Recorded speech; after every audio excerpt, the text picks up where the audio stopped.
हार्नुहुन्छ चुनाव। त्यहाँ दुईजना प्रधानमन्त्रीको उम्मेदवारको प्रतिस्पर्धा छ, फेरि माटोको पनि छ है, म भन्दैछु फेरि त्यहाँ दुईजनाको मात्रै भन्दा तामाङले जित्नुहुन्छ, हेर्दै जानु न। तपाईँले अनि भन्नुहुन्थ्यो हेर्दै जानु न, गाउँ गाउँमा हेर्दै जानु न, त्यहाँको माहौल तपाईँले त्यो बजारमा एक दुईजनाले सोधेर आउनुभयो होला। मैले त्यहाँ माटो छोएर कसम खुवाएको छु मैले त्यहाँको मान्छेलाई, माटो छुवाएर। झुटो बोल्छ झापा 5 को मान्छे। माटो यो देशको माटो छोएर कसम खाएको छ कि छैन हेर्नु न। त्यहाँ तपाईँको चाहिँ 5-6 हजार मान्छेको उपस्थितिमा तपाईँको आमसभामा मैले के भन्न लाग्छु।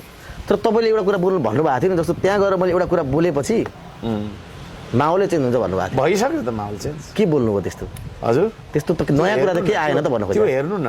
अनि त्यस्तो नयाँ कुरा बारेनमाथिको नयाँ कुरा बारेनमाथि के नयाँ कुरा बोल्छु भन्नुभएको थियो। नयाँ कुरा पुरानो कुरा भन्ने भन्दा पनि माहौल परिवर्तन भएको हेर्नु जानु न। भोलि तपाईँ क्यामेरा लगेर जानु नि त्यहाँ। गएरै आएको हो, सहरमा मात्रै सोधेर आउनु होला। होइन, जानु त सबै ठाउँमा गइयो। माटोको पनि सुनियो नसुनिएको होइन, फेरि सुनिएन भन्दा पाप लाग्छ।